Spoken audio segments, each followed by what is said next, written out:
There are plenty of different ways for countries or companies to demonstrate new military equipment. You might choose to parade it publicly through your capital. If you're Russia or Ukraine, it might appear for the first time on the battlefield, while in other cases defence exhibitions might represent something of a lower-risk forum. Held every 2 years, the Defence and Security Equipment International is one of the largest arms expos in Europe. Essentially, you're looking at a semi-closed shop forum, you can't just go as a regular member of the public, that brings together high-level representatives from government, militaries, companies, academia, and in 2025, me. And so today, I thought I'd give you a bit of an inside look into the sharp edge of European rearmament. From a German proposal to build the next-generation tank destroyer by strapping a VLS to an armoured vehicle, to new missiles and counter-drone systems that reflect a wider effort to learn, reflect, and build on the lessons of the war in Ukraine. To do that, I'll start by giving a bit of background about this event and events like it, what we can potentially read into them, and also what we probably can't. Then I'll do a run through some but not all of the countries and companies that were represented, looking at some of the more interesting systems they put forward. And then towards the end, I'll build those up into a couple of big overall trends. A bit of a disclosure up front so you can understand any potential biases at play. I was actually there in my Piorun the consultant capacity to speak on a panel on defence industrial mobilisation, and that panel was sponsored by one of the major British prime contractors, Babcock. That said, I wasn't paid for that appearance, didn't have any of my travel compensated, although for full disclosure, they did shout me a coffee on day one. And as we go through, if any of the involved firms gave me anything more than a pamphlet, I'll be sure to let you know as we go. And so now, before we get into it, let me welcome back a returning sponsor. In a fast-paced news environment, and I think it's fair to say that 2025 qualifies as one, it can be hard to know when you see a story reported that you're getting all the relevant details and angles front and centre. If you look at the recent reporting of Russian drones being shot down in Polish airspace, for example, this article flags that drones were shot down, this one flags that Allied Dutch fighter jets were involved in those shoot-downs, while this one elevates details both about quantity, between 11 and 20 drones making their way into Polish airspace, and what we've heard from both Moscow and Warsaw about whether or not this was intentional. The tool being used to quickly flip between headlines here is long-term channel sponsor Ground News, which allows you to scan the reporting of more than 10,000 news sources worldwide, while also providing some potentially useful context for that coverage. Think things like ownership information. We'll also give you access to a variety of tools to help you shape how you monitor media, whether that's building custom filters focused on the topics that you care about most, or tools like the blind spot feed that are deliberately designed to surface stories that might not receive much coverage in the kind of media you typically consume, which might be handy if you want to better understand not just what you're reading on the internet, but what others are reading as well. I've been a Ground News user for years at this point, and if you'd like to be as well, there will be a link in the description. That'll give you access to a 40% discount on Ground News Vantage plan, which is the one I use. So if you're interested, feel free to check it out. Now, with my thanks to Ground News as always, let's get back to it.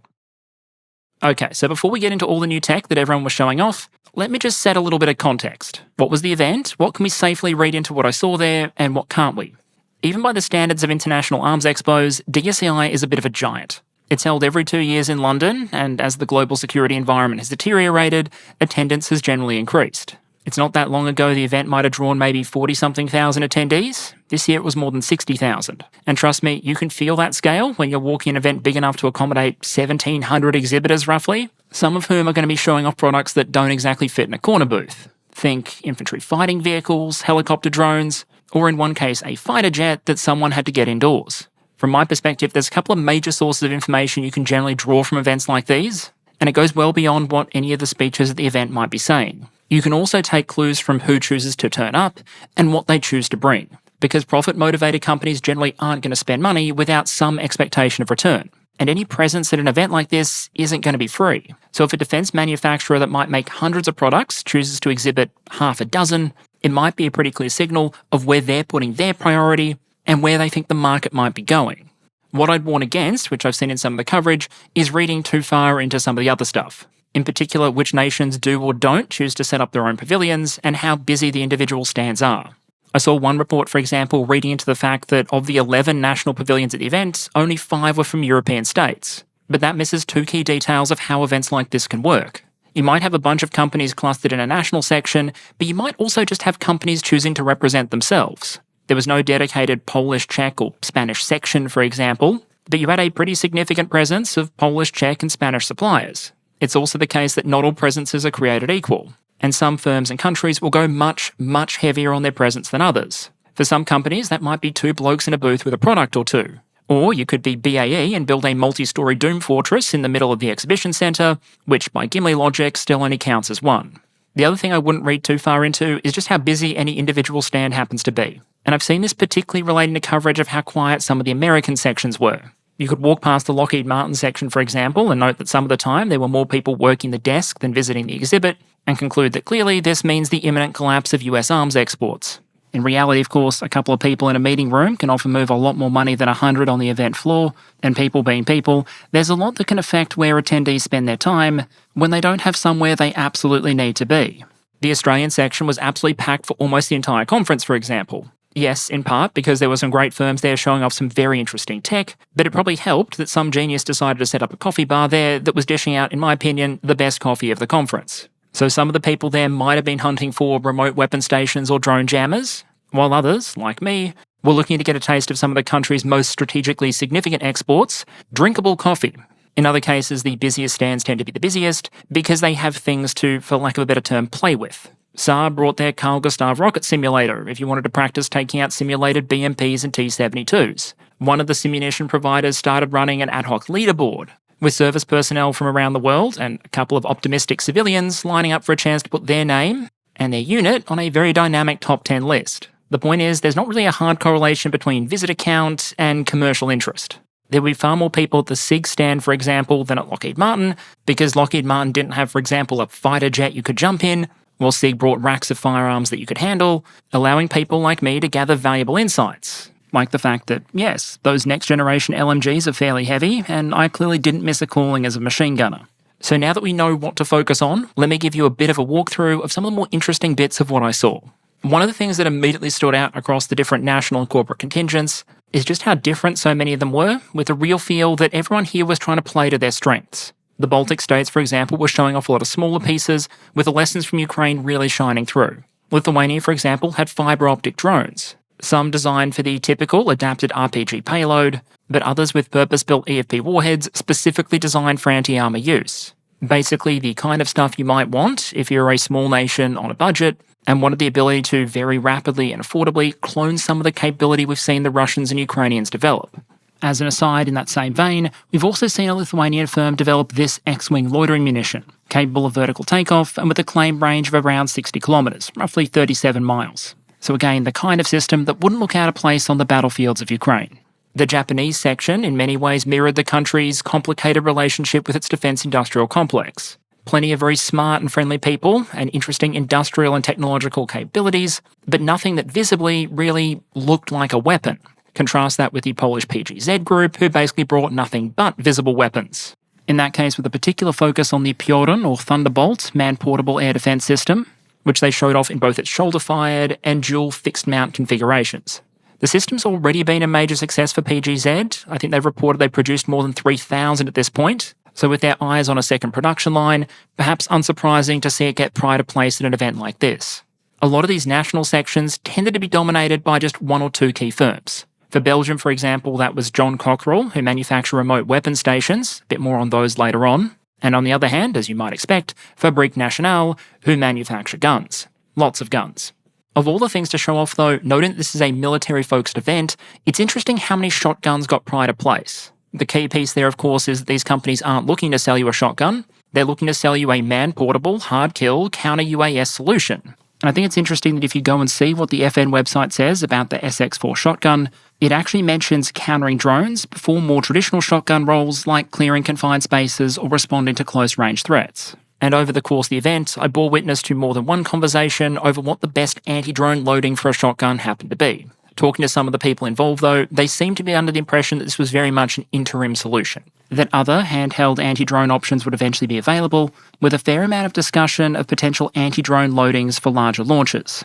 For Norway, the big firms were Kongsberg, so missiles and air defence, and Nammo, who clearly understood the assignment by bringing an M72 anti-tank weapons simulator for people to play with, but in terms of serious products, were mostly focused on munitions, especially those with reach. They showed off some of their 155mm shell offerings, for example, including one we've talked about before, where the company has integrated a solid fuel ramjet into the shell. That increases cost and takes away some of the explosive filler, but it gives you a lot more range. You absolutely wouldn't want to make this the standard round for your artillery batteries, But what something like this might allow you to do is give all of your regular cannon artillery batteries access to a small amount of this specialised ammo, so that if a commander quickly needs a shot taken at a range up to 150 kilometres, they can potentially get that target serviced by one of their regular artillery cannons without buying all new equipment, or waiting for something specialised like an aircraft or an MRL with a tactical ballistic missile to turn up and do it for them. Niche and expensive, sure, but potentially very flexible and very useful.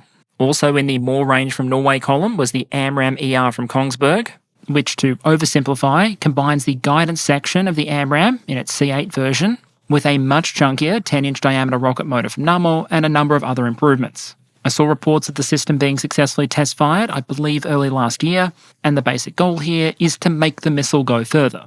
The key use case here is probably the NASAMS air defense system, which has become very popular globally for its ability to fire multiple different types of missiles that a lot of countries already have in inventory. AIM-120, AIM-9. But because the missile's being fired from a ground launcher, it's not going to have the kind of range it might have if it was being fired by a fighter jet at altitude and speed. But because it's being fired from a ground launcher, weight and form factor aren't going to be as critical as if this thing was being shoved into a fighter's weapon bay. So the logic goes, to get some of that additional reach, you can kind of get away with just adding more rocket to it. In terms of next steps, the company claim they have ambitions to take the missile even further by integrating an extra ramjet propulsion system. This is all notable because, as we've seen in Ukraine, one of the best tools that non-stealthy Russian aircraft have for dealing with the threat posed by Ukrainian air defense systems is just to use standoff munitions like glide bombs to attack from beyond their reach. The longer the reach of the air defense systems, the harder that becomes. And even in closer range engagements, the more energy the missile is likely to have left over in order to increase the probability of a hit. And a lot of countries tended to follow this approach where a lot of the representation was down to one or two national champions. For Sweden, that was SAAB, showing off a variety of different products. For Canada, it was all Senator MRAPs all the time, including one that was being demonstrated in an anti-drone configuration with a whole range of integrated electronic warfare systems. And for Finland, it was Patria, which is where I want to stop for a moment. This is a company which has come up in my videos before, particularly the one on equipping a hypothetical European defence force, and the vehicles they've really become famous for in recent years are in the wheeled armour category. The Patria 6x6, the AMV, which is an 8x8, but at DSEI they pulled a bit of a reverse French manoeuvre and actually showed off something with tracks. And when I say with tracks, I mean a lot of track. This is the Trackx, fairly squat vehicle with a wide rubberized track. That immediately screams very low ground pressure and high mobility in very challenging terrain, including snow. And unlike a lot of the vehicles we saw shown off at this event, which were absolutely packed to the gills with advanced electronics, sensors, and a whole suite of very blingy systems, when you looked inside the main compartment of the vehicle, or the driver's cab, it was very clear the Finns are trying to keep things simple here. A lot of coverage about Trackx talks about it as a potential M113 replacement for the many countries out there that are still operating that very old American system. There might be a fair amount of truth to that in terms of the market opportunity and what operators are currently using, but on first seeing this vehicle, I can imagine a number of observers not so much thinking that this is a next-generation M113, so much as a NATO MTLB, a relatively simple, low-profile, multi-purpose metal box. And with the particularly fat track the Finns have chosen to stick on the thing, presumably aspirations to have about as much off-road mobility as the Mako from Mass Effect 1. Patria explicitly calls out the potential MTLB comparison on their website, saying this vehicle has an empty weight of 12 tonnes, a payload of 3.5 tonnes, and that it, quote, replaces aging M113 and MTLB tracked vehicles, offering high tactical and operational mobility with modern ergonomics and situational awareness, end quote. Although, as anyone who's ridden the back of an MTLB would know, it wouldn't exactly take modern ergonomics to represent an improvement there. Reportedly, the plan is for Trackx to be ready for serial production by 2027, so in the interim, it'll be interesting to see which countries come forward as potential buyers. But if we're going to talk about surprises, or the 70-ton metal elephant in the room, we need to move on from Finland, a country that does fairly well at punching above its weight, to one that finally seems willing to punch at its. Because this was an event where Germany and German manufacturers turned up in a big way, with a resource commitment that was very much on clear show for everyone to see. Rheinmetall's CEO, who's reportedly been the target of Russian assassination attempts, was there in person, and he's on record warning against what he calls small boy thinking, basically suggesting that Germany, and by extension Rheinmetall, shouldn't be content to mentally put themselves in a second-tier position when it comes to defence issues. Quote, "We must not be, like we say, a small boy who is working with a big giant," end quote. And I think there's a few things we can read into what Rheinmetall and other German firms chose to show off. Perhaps the most unsurprising bit was the amount of short-range air defence systems on display. COAS, as we'll talk about a bit later, was one of the major focuses of the conference, and Rheinmetall was quick to show off some of their potential solutions, some of which have already been demonstrated in Ukraine. One of the big products here is obviously Skyranger, which isn't a vehicle so much as a set of turrets. The core concept here is likely to be attractive to a lot of militaries, use a cannon system to bring down drones or loitering munitions rather than relying on more expensive missiles, and Rheinmetall showed off multiple Skyranger turrets at the event, including for the first time one integrated with the KF-41 Lynx. The specialised ammunition for these cannons, the ahead round, also got a feature. This is what a test shot did to a piece of steel plate, for example, although a major challenge for the system going forward continues to be that while the rounds are cheaper than a missile, they are still pretty expensive. Against things like Shaheds, the programmable 35mm rounds that spit out tungsten fragments obviously work wonders, but they work those wonders at very roughly $1,000 per shot, which adds up fairly quickly at 20 rounds a second, although somewhat mitigated by the fact that engaging a target like Shahed shouldn't usually necessitate a full second worth of fire. For European and other militaries that are looking to dial up their short-range air defence capabilities in the new drone era, Skyranger is both a major presence on the market and, in some ways, a stereotypical 21st century German weapon. Very precise, very advanced, very expensive, and also primarily defensive, which is why I'd arguably say that some of the other equipment on display that doesn't fit that classification was arguably more interesting. While it's obviously very difficult and anecdotal to capture a vibe, if you will, it felt like the general sense that German industry was trying to give here was that times have now genuinely changed, with perhaps one of the most interesting examples to me being this vehicle right here, the German Fuchs, or Fox in English, JAGM, for the American Joint Air-to-Ground Missile. Now, before I take you through this vehicle and why I think it's interesting on a bunch of levels, I did say that if any point a company gave me anything that might cause an apprehension of bias, I'd disclose it, so here we go. The Rheinmetall staff showing this vehicle off were handing out patches. I got one.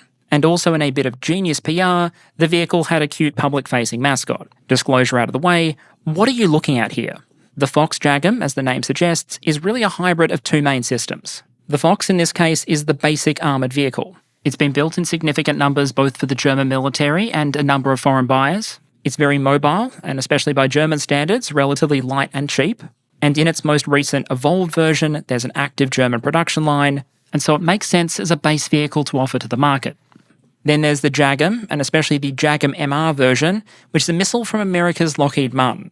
As the name Joint Air-to-Ground Missile suggests, when we previously talked about JAGM, it's primarily been in the helicopter-launched role, basically giving helicopters like Apache a sequel to the old Hellfire missile, now available in versions that can engage non-line-of-sight targets at ranges of up to 16 kilometres. What the Germans have done here, though, is pair an air-to-ground missile with a ground launcher, and they've done it by essentially strapping a VLS to the back of the Fox. Meaning, as you can see here, in this configuration, a single Fox can mount 6 quad-pack launchers, giving you a vehicle with a fully loaded weight of about 25 tons that can fire 24 long-range anti-tank missiles. Meaning, what you're essentially looking at here is the 21st century version of an old concept. It's a tank destroyer. During the Cold War, where many in NATO were terrified by the prospect of massive Warsaw-packed armoured columns barreling their way through the Fulda Gap, a number of states adopted dedicated missile-armed tank destroyers. The West Germans had the Raketenjagdpanzer 1, 2, 3, and 4. The British had vehicles like the one on the top right there, the old Swingfire. And in most cases, the core design philosophy was the same. Take a relatively light, low-profile vehicle, add a bunch of missiles, use it to kill Soviet armour, hopefully survive. Over time for NATO militaries, though, a number of factors came together to reduce the importance of the old tank hunters. To name just a few, the infantry got more and better ATGMs, the Soviet Union went away, and a number of infantry fighting vehicle designs, including the American Bradley, got ATGM launchers of their own. And in that sense, the initial reaction might be that a vehicle like this is potentially redundant. After all, you already have missiles on stuff like the IFEs, isn't this just more of the same? And from a technical perspective, I'd suggest the short answer is probably kinda, but the longer, more correct answer is probably not really. A missile like TOW-2 is something you're going to use to kill an opposing tank out to a range of about 4.5 kilometres, and which you're probably only going to use against a target that you can personally see. JAGM in its short-range version can go 8 kilometres, in its medium-range version 16, and it can be used to engage non-line-of-sight targets, meaning the potential tactics and use case become very different. Speaking to one of the German veterans showing this thing off, the basic design premise behind the vehicle was that even in the Ukrainian context, A lot of major Russian attacks, and especially exploitation attempts, still have a mechanised spearhead. And while you might need other solutions for things like dismounted infantry, motorbikes, or assault larders, what they were interested in designing was a vehicle specially designed to counter those armoured spearheads, by coming up with something that was relatively light, relatively compact, but with a deep enough magazine to wreck a whole bunch of armour. And because this is an NLOS, non-line-of-sight missile in the networking era, those engagements could potentially be indirect. Spot the tanks with something like a drone, relay that data to the vehicle, ripple off enough missiles to delete said vehicles, and then run away. And while they were very focused on that tank cracking mission, because of the capabilities of the missile and the fact the vehicle can be networked, I also pushed them on the fact this was potentially not just a tank hunter, but actually a short-range air defense system. One thing we've seen the Russians leverage repeatedly in Ukraine is the ability to make their helicopters more survivable by giving them longer and longer-ranged anti-tank guided missiles. Something like the Russian 9K121 with a range of about 12 kilometers is going to easily outrange a cannon-based air defense system or an infantry-carried manpads. To help deal with that threat and avoid a potentially embarrassing scenario where enemy attack helicopters are able to kill your anti-helicopter vehicles from beyond their ability to respond, we've seen some Western designers try and add anti-tank missiles to their short-range air defense platforms. The US Army, for example, tried to do this by combining their new Sgt Stout with the Hellfire longbow missile, but in the end ultimately couldn't get the thing to work and fell back on more Stingers. JAGM can be used against helicopters, and AMRAAM-ER has a longer range than Hellfire longbow. So even if a vehicle like this is primarily in an AO with the intention of tank hunting, I can imagine also being a very significant threat to opposing rotary aviation, not least because it doesn't need to personally see them in order to shoot them, and it's going to be able to outrange the vast majority of helicopter-carried munitions out there. Another interesting element here isn't just that the vehicle represents a kind of return of the tank hunter, it's how it came about in the first place. This doesn't exist like a lot of military systems do because the government went out to industry and said, hey, here's a requirement for a tank hunter, please design and bid one for us. It exists because industry looked at the battlefield, decided we can come up with something that might be useful here, and then having designed it, took it to government, said, hey, does anyone want to buy this thing? It's a different model of military technical development and one that companies might tend to be a bit nervous of because it is higher risk. It does involve putting your own money on the table in order to come up with something without the security of a final buyer or a procurement program already lined up. But it's a model that potentially provides industry an option to come up with something that government needs before government knows that they need it. That does, of course, run the risk of industry rolling something out without the military having a firm idea of how they'd actually use it. From an employment perspective, would this be a vehicle where you give one or two to lower echelon formations in order to boost their anti-tank punch?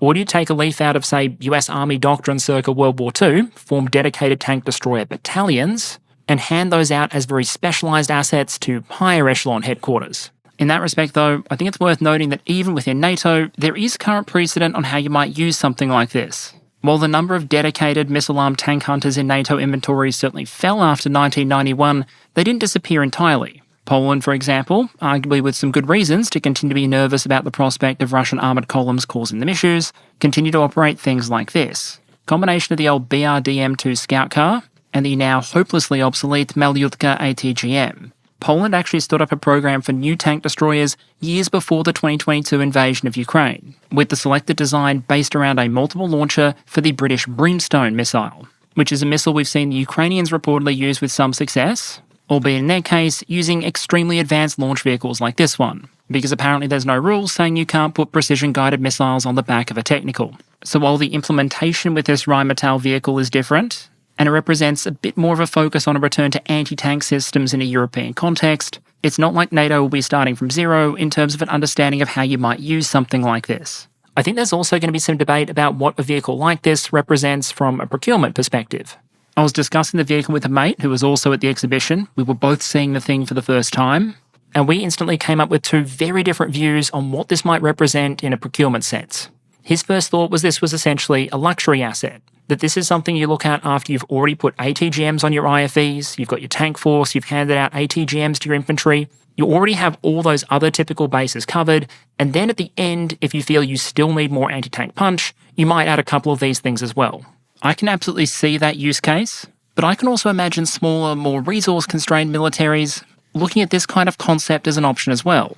Let's just say you're a small nation with a primarily infantry-centric force, and you just don't have the resources to set up a large mechanized infantry formation or to have a tank fleet, but you are still deeply interested in the threat posed by, for example, Russian armoured columns. What you might think you need is a relatively cheap way that doesn't require a lot of manpower, that allows you to introduce at least some degree of anti-armour firepower into your force so that you can bloody some spearheads while you wait for your allies to arrive. Maybe you look at a vehicle like this as an asymmetric option. The vehicle itself only has a crew of 2, you don't need a huge amount of them, and on a day-to-day basis, the military mobility and running costs are going to be worlds apart from something like a main battle tank. And indeed, in this case, the vast majority of the procurement cost isn't even going to be the vehicle itself. It's going to be the missiles to load into the VLS. So you could buy a couple of them, drive them around with an inert payload for training and day-to-day purposes, and then steadily stock up on munitions as budget allows. The system can also fire the older Hellfire, not just the new JAGM,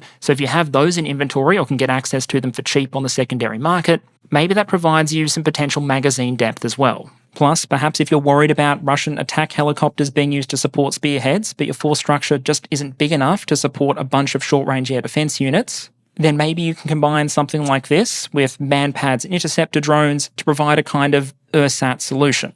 And while this version was presented on the German Fuchs, the launchers themselves are fairly platform agnostic.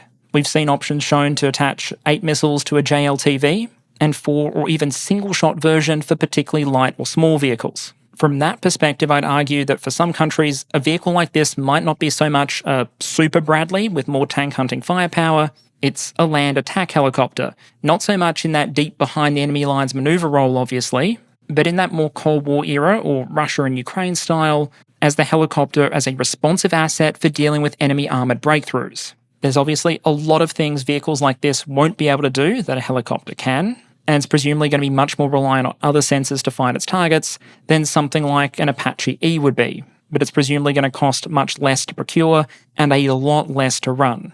As well as benefiting in terms of things like loiter time, you can't keep a helicopter in the air and on station indefinitely, while this could conceivably be stationed, potentially concealed, near an area of potential concern. And so what makes a concept like this particularly interesting to me is that, like some of the other systems we saw showed off at this event, unlike a lot of NATO equipment that might function at its best when you're using it to essentially seal club a less complex and worse equipped opponent, this is the kind of thing that might be useful if you're the less well equipped or at the very least outnumbered force. In Ukraine, for example, because of the dangers of a drone-saturated battlefield where the other side has more material resources and very dangerous indirect fires, you often don't tend to see the Ukrainians operate armour in a massed fashion close to the front line. Instead, you'll often see armoured vehicles like Bradleys or even tanks operated in a very non-NATO-like fashion. There might be a specific identified tactical problem, say a fortified building or a Russian attack in progress, and you might see 1 or maybe 2 armoured vehicles brought up to deal with it and then rapidly retreat from the front line before the drones can get them. You can imagine something like this new German tank hunter operating well in exactly that kind of environment. Staying well back behind the line most of the time, concealed, fitted with the drone cage and probably staying mobile as well, and then when needed, quickly rushing up to say within 8 kilometres of the flot, which is still within the drone danger zone, but not as dangerous as driving all the way up to the frontline trenches, firing off its payload to attempt to address the problem it was brought up to solve, and then retreating as rapidly as mechanically possible. And I think it's genuinely interesting to see NATO countries coming up with military equipment that might be at its relative best in a scenario where everything isn't going according to the NATO playbook. That's not to say militaries will conclude this is the best potential answer to problems like that. If enemy armour and helicopters are a concern, there are plenty of other investments you could potentially make as well. There might be big competition, for example, from various loitering munition launchers, which again might offer forces a low-cost way for deploying long-range anti-tank weapons, with the very general trade-off being that most loitering munitions are going to give you more ability to, loiter and probably additional range, but at the cost of lower performance and lethality. A hero loitering munition might fly towards a target at about 180 kilometers an hour, a JAGM is going to be supersonic. Or if you do want a missile system but would prefer to buy European, there are competitors out there like Brimstone. That's also a non-line-of-sight missile, and Rheinmetall has already been involved in concepts with MBDA as to how you might deliver Brimstone from a ground platform. We saw a Mission Master unmanned ground vehicle with a quad launcher back in 2021, as well as integration with larger manned vehicles like the Boxer. Although obviously none of those are going to be exact equivalents to the Fox version with its 24-cell VLS. What combination of characteristics an individual military is likely to value the most and where they choose to put their money is very much going to be an individual decision driven by doctrine and context. But it's interesting to see companies putting forward products that are clearly designed with a mechanised, powerful opponent in mind. As the war in Ukraine has also repeatedly demonstrated, another type of system or munition you might want in that kind of scenario is cluster rounds, with Ukraine making very heavy effective use of both DPICM rounds for 155mm artillery pieces, and also wide area of effect options for missile systems, think the tungsten rain option for HIMARS, or the cluster variants of the ATACMS missiles we saw used against Russian helicopter air bases. On a battlefield where you're not certain exactly where a target might be, accuracy might be difficult to achieve, or there just might be lots of targets, being able to just smack a wide area or hit multiple targets with a single munition obviously has its value. But in much of Western Europe and at events like this one, conventional cluster munitions have a bit of a problem. Most of the countries involved have banned them. And so despite the focus at this event on potential conventional conflict against a peer or near-peer opponent, there were very few cluster munitions on show, but not none. You could argue this thing is technically a cluster munition, but it was allowed at the event because it is incredibly German. What you're looking at is a precision-guided artillery rocket with a range up to 150 kilometres, carrying 5 centrifuge submunitions. Those submunitions themselves aren't new. They've been in service, I think, since 2000, and we've actually seen them used in Ukraine in small numbers using the original delivery system, which is packing 2 submunitions into a 155mm shell. And they've also been adapted for other use cases, including loitering munitions. The way these submunitions work is when they get to a target area, they're ejected from the delivery system, at which point the attack modules deploy winglets, begin to corkscrew down towards the Earth while scanning the terrain beneath them. If those onboard sensors, which include both radar and infrared, detect an armoured vehicle or something that looks appropriately like a target, then it will eventually detonate using an explosively formed penetrator to slice through the thin top armour of the vehicle. Meanwhile, if it doesn't detect anything, it's meant to then self-destruct, limiting the risk of collateral damage. What the Cargo Smart version potentially allows users to do is deliver more of those munitions considerably further with an additional degree of accuracy. The search area for each of these little attack modules is significant. I've seen figures of 32,000 square metres for the version deployed from the 155mm shell, and at DSEI the figures given for the Cargo Smart version were 35,000 per submunition, meaning each Cargo Smart rocket fired is going to have a maximum hit potential of 10 vehicles, depending on the targeting, spread over a pretty significant area of terrain.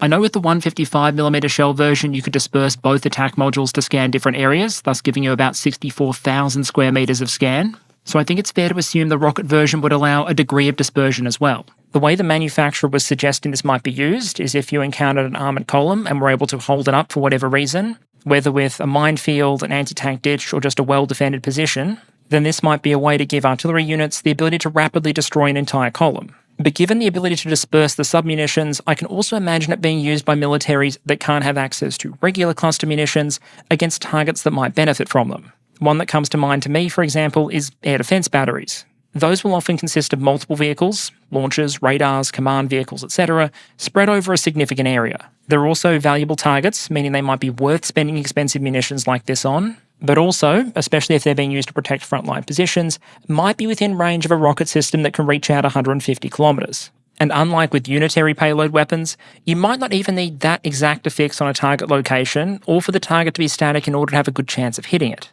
If you have a reasonable enough guess as to where the enemy is likely to be, you can assign a separate search area to every missile, fire off half a dozen or more, and let the smarts do the searching for you. Again, the point I'm trying to make here isn't that these systems and munitions are super weapons that don't have any weaknesses. It's that they're very clearly offensive in nature and optimised for use against a heavily mechanised opponent, which militarily might seem like a bit of a no-brainer for a European nation that might be concerned about Russia, but still arguably demonstrative of how much of a change there's been in the German approach since February 2022. And that link, back to the way things have changed since 2022, I'd argue helps put the entire event into its proper context. A lot of the smaller stories here were about technical developments, but if there was a single unifying big picture story that came through in a lot of the keynotes, a lot of the panels, and a lot of the corporate pitches, it's the story of European rearmament and the fight for various nations and companies to be a part of it. If NATO states all work towards the alliance's new spending targets, there'll be a lot more money flowing through the defence procurement system. Most of that increase is expected to come from Europe, not the United States, because many European countries were starting from a lower spending baseline. So you have this incredibly large and complex project that's been agreed on, European rearmament after decades of the peace dividend. What hasn't been agreed is exactly what that will look like and who's going to do it. Perhaps the biggest political quandary there is where all this money which is being voted up or due to be voted up by various governments or the European Union is going to get spent. The basic trade-off here is that the smaller you make the group, so to speak, the more of that value you get to capture at home. But the larger you make the coalition, the more systems options you have, the more scale you can access, the lower costs you might be able to achieve, and the more industrial capacity you have overall to work with. It's already clear that if you went to one extreme, the process just wouldn't work. You can't have every European state design and build their own fighters, their own tanks, their own artillery systems. But beyond that, things get progressively fuzzier. At the core of the coalition, so to speak, you have countries that are both members of the European Union and members of NATO. Call that the clearly in category. Then you have a country like Norway, which is in NATO and integrated with, but not a member of the European Union. And leveraging their capacity is going to bring a lot to the table. Artillery rounds, missiles, and something there's a bit of a global shortage of at the moment, which is air defence systems. Also, while there might be a bit of a political fight over the exact scale of their involvement, the UK is very clearly part of the story as well. The French have proposed that the maximum share the UK can get out of the European Union's €150 billion defence fund be capped, but at this stage no one's talking about locking them out entirely, and I'd argue that from an industrial perspective it would be bloody difficult to do so. The UK is just deeply integrated into the European defence industrial ecosystem. A lot of its key projects are joint projects. Britain's primary fighter aircraft is the multinational Eurofighter. Its long-range air-to-air missile and a bunch of its next-generation effectors are going to be MBDA products. And a lot of the missile manufacturing in places like Belfast is ultimately linked to a French firm. Another vehicle which demonstrates that UK-European integration is this one right here. This is a version of the CV-90 infantry fighting vehicle that had gone through testing with the Iron Fist active protection system. CV-90 is a Swedish design, but it's manufactured by a BAE subsidiary. In short, I'd argue, while some in Paris or London might be loath to admit it, the UK is so hardwired into the European defence industrial base that cutting them out would be incredibly difficult. And at DSEI, we saw a lot of focus on exactly those kind of industrial links. There was a feature for GCAP, the 6th generation fighter which is meant to supply the United Kingdom, Japan, but also Italy, and UK shipbuilders were very much in the process of celebrating confirmed or expected European sales. Norway recently confirmed the purchase of at least 5 British Type 26 frigates, and British shipbuilder Babcock is openly confident about the potential sale of Type 31 frigates to both Denmark and Sweden. The head of Babcock's maritime segment has gone even further, saying his goal is 31 31s by 31. 31 Type 31 frigates sold by 2031. But once you get past the likes of Norway and the United Kingdom, there are a couple of edge cases where the path forward isn't exactly as clear. Switzerland's position in the European market, for example, has been badly battered since February 2022. One imagines at least part of that traces back to the whole Swiss weapons must not be used in wars thing. But there are 2 major potential defence industrial suppliers that were present at DSEI in a big way, who are pushing hard to be a bigger part of the European rearmament story.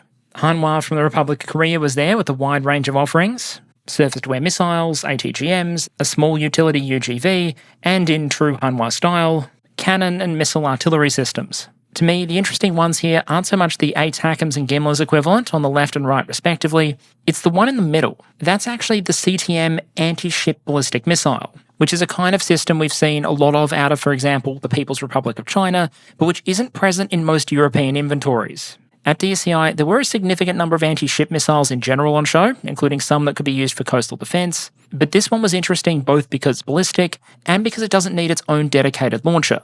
It uses the same pod system as Korea's standard K239 MRL, so you wouldn't necessarily need to give this to dedicated coastal defence units. You could issue it in small numbers to all of your MRL batteries and allow all of them to become potential threats to enemy ships as well. I can imagine that for nations on a budget or with a lot of coastline to cover, the idea of potentially mixing some of these into your inventory so an opponent has to treat every MRL unit as a potential A2 AD threat to their ships might turn out to be reasonably attractive. But that likely hinges on the K239 itself achieving greater penetration in the European market, with Poland so far being the primary customer.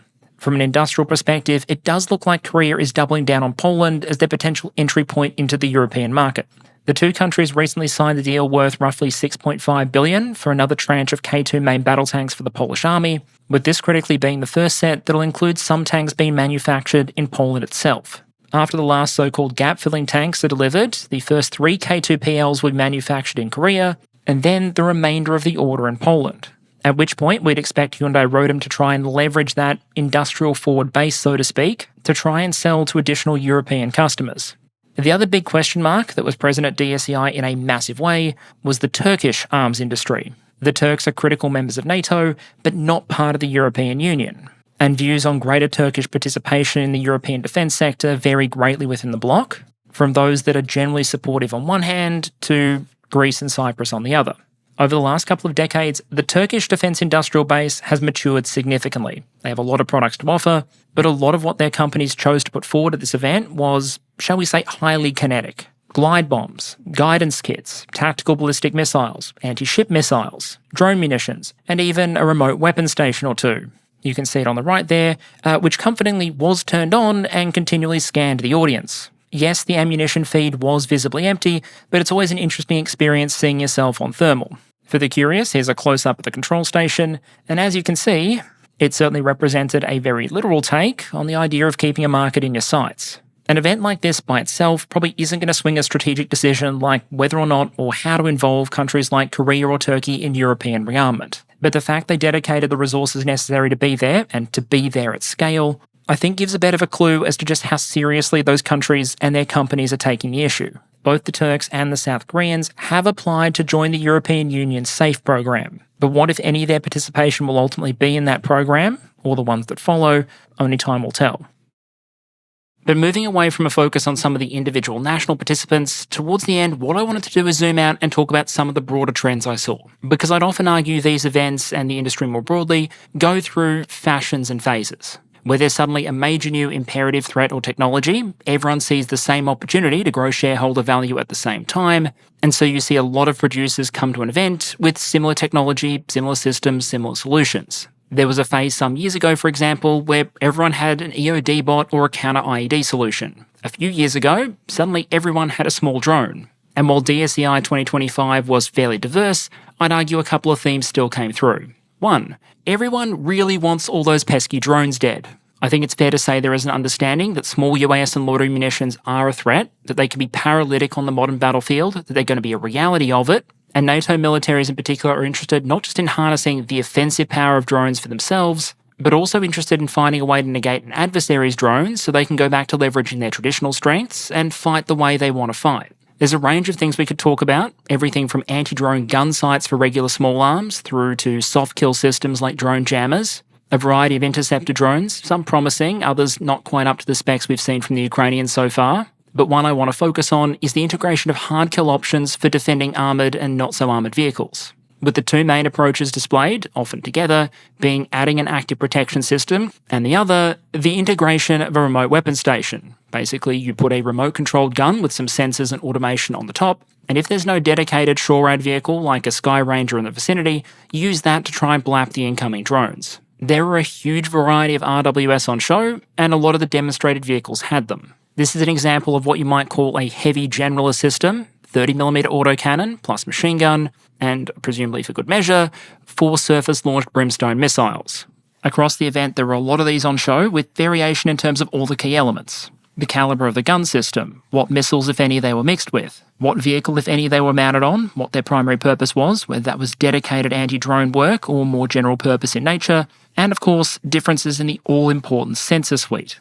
I think looking at this trend, there's a couple of points to make right up front. With the big one being that when you're talking about taking an RWS and using it as a counter-drone system, the difference between those systems is going to be far more than skin deep. It's not just about the calibre of cannon or the exact types of missiles fitted, it's the sensors, it's the recognition system, it's the software. Your system probably isn't going to get excellent results if it relies on the ability of crew to look at a grainy video screen, pick out a drone in it, and then reliably blap it without a whole bunch of machine assistance.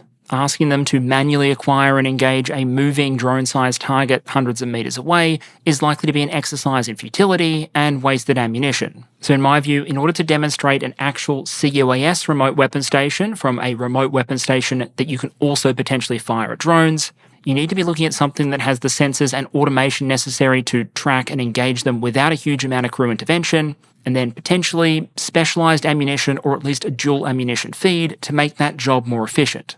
The Australian-built Slinger, for example, is claimed to be, quote, capable of tracking and engaging moving drones beyond 800 metres, end quote, and also aspires to single-shot kills.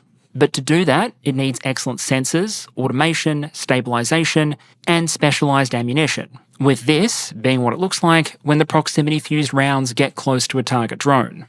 In terms of crew survivability and firepower enhancement for vehicles, I think RWS are great in general. They can be very flexible, very accurate, very modular, and frankly, it is 2025, we should probably be a ways beyond having a bloke stick his head out the roof and then bang away with a Mar-Deuce. But as protection tools against drones, the devil is very much in the detail. And my hope would be that if militaries start to acquire these systems with the specific intention of using them as drone defences, they make sure the systems they're acquiring are actually reliable anti-drone weapons, not just ones that can provide emotional support fire in the general direction of drone targets. The other thing to note here is it's clear that not every force or every manufacturer knows exactly what an anti-drone RWS looks like yet. Is it autocannon based, 20mm, 30mm, 35mm? Is it primarily based around small missiles, as we saw with one of the Chinese concepts at the parade? Or can you, as two uniformed personnel I talked to suggest, potentially make do with something even smaller? My first concern there might be that you end up with small drones and loitering munitions being designed with both the kind of performance and flight profile necessary to make the task of actually hitting the bloody things fairly difficult without the benefit of area of effect ammunition. So while it might be logistically attractive, I'm not sure I'd call it simple. As for whether or not that concept can be made to reliably work in practice without the benefit of the bigger gun and the bigger bang that comes with it, only time and testing will tell. But one thing was abundantly clear: all these armoured vehicle manufacturers understand that drones are going to be on the battlefield, they'd very much prefer it if they weren't, and they're looking for ways to make that happen. To that end, and as we saw with the PLA parade, there are also a number of high-energy lasers present, with some even going as far as to provide us hard data on their claimed performance in the counter-drone role. The Apollo, for example, reportedly operates in the 50 to 150 kilowatt range, has a counter-UAS hard kill reach of about 3 kilometres, or 15 if you just want to dazzle their optical sensors, with the claimed ability to bring down more than 20 small drones per minute.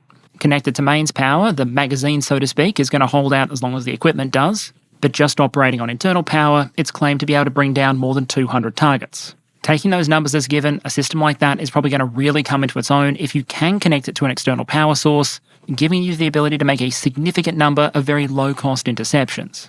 Active protection was another theme in that category that came up in a couple of places. General Dynamics Land Systems, for example, showed off a concept for a new version of the British Ajax, named, as the colour scheme might suggest, the Blackjacks, which featured an unmanned turret and an Iron Fist active protection system, with Iron Fist also making an appearance on that CV90 I showed earlier, and although we didn't see one at DSEI, also the American Bradley in its M2A4E1 version. The general impression seems to be that given the increasing lethality of the modern battlefield, even though active protection systems and the sensor systems necessary to support them can be very expensive and energy intensive, crew and armoured vehicles are fairly expensive as well. And for vehicles that are going to be on the pointy end of a potentially drone-infested battlefield, active protection systems might be shifting more from the wants to needs column. And speaking of increasing battlefield lethality, there are plenty of systems being shown off that might be looking to make that problem even worse, albeit for the opponent, with one recurring theme being unmanned ground vehicles being used to carry additional firepower. As a battlefield technology that's still, I'd argue, in its doctrinal discovery phase, it's probably unsurprising that UGVs come in all shapes and sizes. In Ukraine, we've seen everything from UGVs not that much bigger than a kid's remote-controlled toy car, all the way up to multi-ton remote-controlled armoured vehicles like the Russian Uran-9. At DSEI, we saw examples across a lot of that range. What you can see on the right there is an example of a smaller-scale UGV with a weapon fitted, which is probably close in terms of size to a number of the systems we've seen in Ukraine. In Ukraine, there can be a bit of a pressure towards making UGVs smaller if at all possible, with major push factors in that direction being cost, simplicity of manufacture, detectability, and vulnerability to attack by things like FPV drones. Rheinmetall brought their multi-purpose Mission Master UGV, with, of all things, a dual minigun mount, and then on the very heavy end of the spectrum, you also had examples like this. Milrem's Havoc remote-controlled vehicle with a curb weight of 20 tons, STANAG Level 3 protection, and a combination autocannon ATGM armament. A lot of what was shown off, though, was more in this kind of range. That's the Themis, which has seen service in Ukraine, and it's going to come in at less than 3 tons fully loaded. And across different exhibits, I saw this thing equipped with a machine gun remote weapon station, different missile systems, in an engineering version, and generally demonstrating just how flexible something can be when it basically boils down to a motorised robotic platform. The crossover with lethality is the evolving potential of these things to serve essentially as munition carriers. Here's a relatively simple one from a Spanish firm, for example, carrying a not insignificant payload of Q-SLAM loitering munitions. Looking at the war in Ukraine, the technical and tactical evolution and deployment of aerial drones, UAS, has generally proceeded far faster and at an entirely different scale than the unmanned ground vehicles. But they are there, with an increasingly important role, especially when it comes to things like logistics, engineering, medical evacuation, and to an extent things like fire support as well.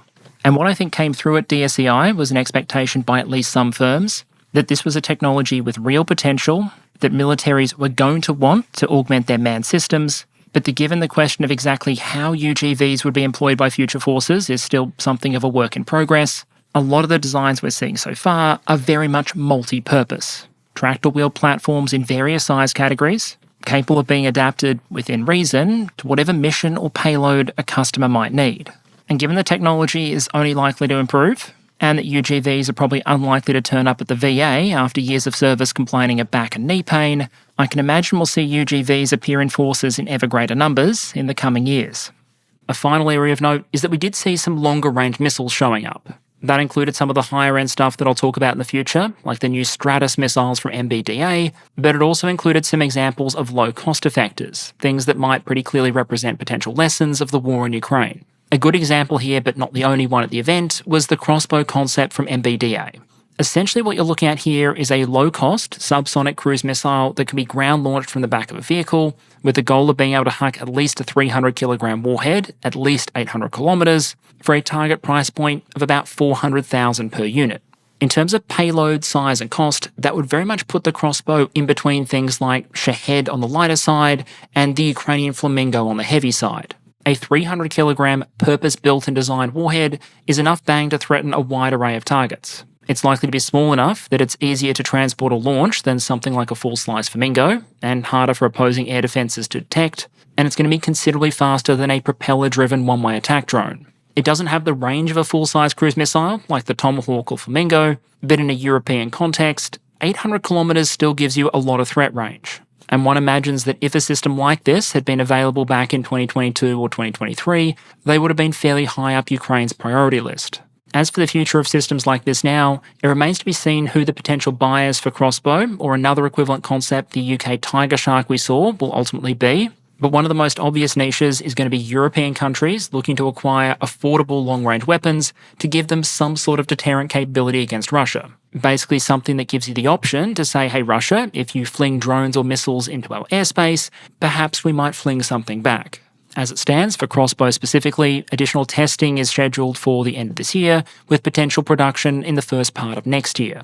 As we get towards the end though, I think it's important to stress that while I've talked through some of the concepts or systems that I found interesting, ultimately parts of the arms industry can be very Darwinian. Not every concept is going to be a good one, not every product is going to be successful. And there are at least some things I saw demonstrated where the risk of that happening is probably fairly high. For example, a lot of companies brought small drones, and realistically, most of them probably aren't going to achieve commercial success. The pace of innovation is very high, cost is very competitive. And so when you see companies bringing basic quad rotors with expensive price tags and arguably less capability than some things the Ukrainians were fielding back in early 2024, then unless a country is, for example, really looking to back a domestic drone producer, I'm not sure what incentive there would be for a military to acquire most of these designs. Similarly, a lot of the counter-drone products out there probably aren't going to make the cut in the end. If you're building an electronic warfare soft kill solution, for example, you have to deal with a world in which frequency diversification, fiber optics, autonomous terminal guidance have all become a thing. That doesn't mean there isn't arguably a place for a lot of these systems, but on a technical side, I'd argue the demands are definitely getting higher. It's also the case that some ideas that might have been innovative a couple of years ago can't really stand up to modern competition. And then finally, you have concepts that I'd argue are still evolving and not yet really in the mass procurement stage. But given we're getting towards the end of this video, let's zoom out for some more big picture takeaways. In doing this episode, I have skipped over a lot of the countries that exhibited, a lot of the companies that showed off technologies, and even a lot of really interesting development areas like applied battlefield AI that I'll try and cover in the future. But one element I don't want to skip over is the overall tone. The tone in a lot of the keynotes, a lot of the panels, a lot of the equipment reveals, and implied through a lot of the systems that were being shown off. While it wasn't universal, I'd argue two relatively common themes were urgency and preparing for potentially well-equipped, capable adversaries. That came through in conversations about the need to invest, to build out and mobilise the defence industrial base, but also on the technical side, whether that be the need to design munitions that could be produced cheaply and in sufficient quantities, or the emphasis a lot of designers were placing on the ability of their systems to operate in electronic warfare-saturated environments. There was plenty of emphasis, for example, on jam-resistant products or ones that could operate in GNS-denied environments, and you're probably not going to demonstrate a bunch of high-end air and missile defence systems or premium long-range munitions if your primary concern is some potential future counterinsurgency operation. Now, of course, to what extent that express sense of urgency will be translated into action remains to be seen. But I think it was clear that to at least some extent, more than 3 years after February 2022, the gears are at least turning. Whether that be in firms advertising simplicity and scalability, or something as simple but as critical as a 120mm mortar barrel manufactured in the United Kingdom being put on display. A lot of the technologies being demonstrated might be new, but the imperatives arguably aren't. Deterring potential peer or near-peer opponents is now once again the name of the game, and London provided arguably at least a small clue what kind of technologies and capabilities nations might be turning to in order to do that. And okay, channel update to close out, potentially on the briefer side, because as is normal after one of these events, I am starting to lose my voice. This event was a bit of a different one for me, because it arguably walked the line a bit between the two categories of things I'd normally attend. When I covered the CADEX Expo in Korea, I went there specifically with my YouTube hat on. The intention was always to film, to photograph, to interview, and then report about it here. In other cases, I'll go to stuff with my work hat on and obviously can't talk about it here. This event was probably the first time that something has sat in both columns at the same time, where I was there to do a particular job, but also thankfully get to report about it here. So I think the big thing to say is that I'm very grateful for the fact that I was able to do that, and I hope you all got something out of a look inside this particularly mammoth event. Next week, jet lag permitting, we should be returning both to the normal release schedule and also, barring any major disruptive global events, a more regular topic. For those interested, next week should also hopefully mark the return of the Piorun Gaming channel, now that I've finally found a title or two that'll run on the laptop while I'm travelling. Other than that, thank you to Babcock for the invitation. Thank you to everyone who agreed to an interview or brief during the event. And of course, thank you to all of you listening for your ongoing engagement and support. I absolutely, genuinely appreciate it. And with any luck, I hope to see you all again next week.